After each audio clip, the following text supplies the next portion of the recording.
Bombay is surrounded by a sea from all sides. It has limited land.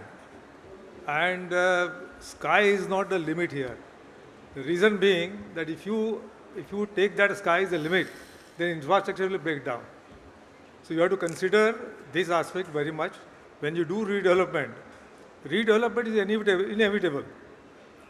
Because, there are old buildings, dilapidated infrastructure, you need to redevelop this. But while redeveloping this, you have to reset the building again. But I would personally feel that all new sites which are today vacant, they should not be developed at all for any residential or commercial use. They should be used for for green spaces, because we lack them very badly. Okay, interesting point of view. So what you're saying is leave the open spaces and use the built lands to All do the blank redevelopment. spaces, which are available, like, for instance, I read in Times of India that now that Century Rayon plot is being developed for residential purposes. As far as where development is concerned, your expertise is required to aggregate land. As far as where redevelopment is concerned, your expertise is required to aggregate consents. Our company is a redevelopment developer by coincidence, by inevitability, because we have that land bank and we have to maintain, we don't want to sell it. So we are into redevelopment. Fundamentally, since the time we've started, we believe that we should not get into a rat race in redevelopment. There should not be an auction, there should not be a tender, some sort of a bridge of trust. If it is there, you should not go ahead. Just because some developer is offering you 40%, another guy is offering you 42%, for 2% you cannot risk your home. You need to get well settled, you need to build a trust with that developer, with your landlord, and hand him over your premises. Because we as a developer, in fact, we can have another name to ourselves called as marriage counselors. You can't stop a rat race. No, you can't. And there is a lot of greed at all ends. The builder and builders have fed an enormous greed in the mind of society owners. The type of presentations I see today, Yes. I don't blame society owners that way. No, because they are offered, so they choose to buy it. It's like, I don't know, if somebody is on a, on a marriage website, so just to use the analogy, if you get 10 appealing options, you can't tell the buyer, go for the least appealing option, right? And this is gender neutral, so I'm not making it sexist. Yes. The only issue I think we have to keep in mind is that we don't make the mistake of lower Parel. Redevelopment, the lesson is in front of us, right? Why lower Parel do you highlight, Vishal? Because lower Parel became slower Parel, because we did it very irresponsibly. Yes. We had the opportunity. It's not too back, right?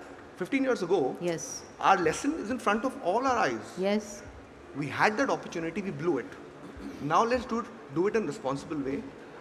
I think real estate is one of those unique assets where, a person purchases, the gestation for consumption is almost 4 to 5 years, and then the realization after that. I think consumers don't appreciate that, and that is where the question, the capability of a developer to deliver on the redevelopment, that question is not asked. Because, a person looks at this asset like a car. मैंने आज book किया, मुझे 3 महीने में मिलेगा, मैं चलाऊंगा गाड़ी, and I'll have the, but real estate is the only asset where there is gestation of almost 4 to 5 years, especially with the tall structures in Mumbai, even 6 to 7 years, where the dynamics change. I mean, respectfully, developers go south, and I think that's a very, very pertinent point. The part of Mumbai, is that something that we can institute? Maybe in communist countries you could do that, where you can do those caps. I've heard that, okay, put a cap on how much the development can happen or how much you should give to the residents.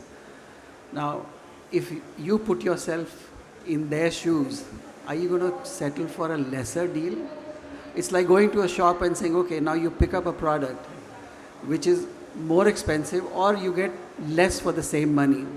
It's human behavior to say, no, I'm not going to choose that, because everybody is looking for the interest of their family, looking at interest of their property that they have owned for years.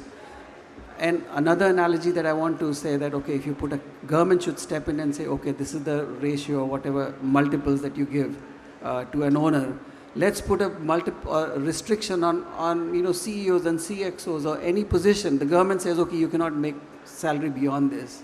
So I'll just dive into a plot later. I'll start from the city and then probably I've been hearing everyone talk because it is very important to understand, and we've been talking about the marriage a lot. So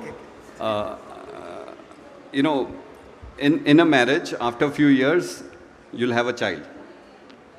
Hopefully you'll have a child, you'll have a family. Now, while your wife is pregnant, do you get a cot in the house? Do you start preparing for the child who's going to come? Do you start preparing for buying a bigger space? Or do you leave the town and go? So the analogy is that your house is a city, and the child who's coming in is a new person who's coming in from outside.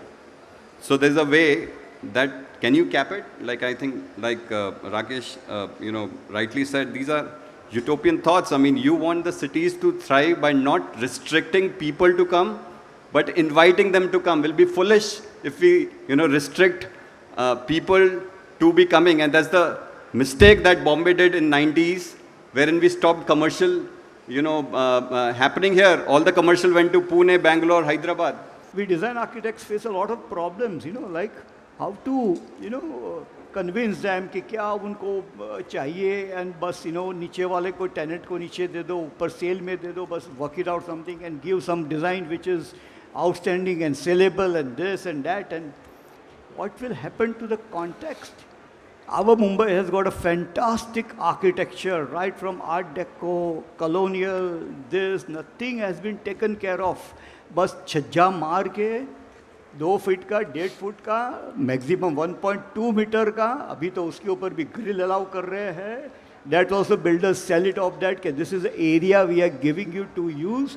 So now this way the things are coming and we have to be okay. Now मेरे को अच्छा छज्जा 1.2 metre का दे दो, उसके ऊपर grill मार के दे दो, so we can point. See, this is the way we design architects are pitied about it, and instead of that, the right architecture within this, the sustainability, the other thing, the usability, the parking. Now, suppose a developer goes and says, I will give you a mechanical parking, is out. And another guy will say, I will give you a ramp parking with surface parking to all of you, is in. Redevelopment on a city level today, who is a city architect? We all don't know. We know there's a BMC running it. But who's the city architect who's planning the policy? Today, do you know something? In New York, they will not allow you to have a street wall. They have a law with the street wall where you have to have a shop or a showroom on a lot of walls, on a lot of the streets. Because if the minute you have that, you don't have homeless people. Today, you see all the posh buildings being made. Outside the compound walls, there are random people sleeping in the night. Why is that happening? We never had that earlier. Because the bigger the building, the higher the wall. The minute we remove that, like I'll give you an example in Rendezvous, we just opened up the whole wall and put a railing. Where is that? In Bandra. Okay. We stopped having homeless people sleep outside because they get intimidated. There are cars coming, cars going, people coming in the lobby, getting out of the lobby. So we should not segregate it. And as Sir said, lower parallel, you can imagine, and Nishant was also saying, every big complex should be interconnected. Why should you, if you have to walk from Birla into Lodha, why it's dangerous crossing the street to go to meet your friend. So what do all the parents say? Have friends in the same building. Don't go to the neighboring building to play. But I would like to put a question that how we are actually doing this redevelopment today. So why we are doing a redevelopment? Because something which was built maybe 30-40 years back, we are now building it again. Maybe because at that point of time we built it for today at that time. Are we again building it for today or are we building it for future? And that is where the material comes into the picture. Like I'm talking about glass because I come from the glass background, but it is applicable to any building which is being used in the building. So are we making this, and again after 40 years we will be talking that, oh, we did the mistake again and we have to do the redevelopment? Or after 40 years we will tell that, no, this building is still relevant.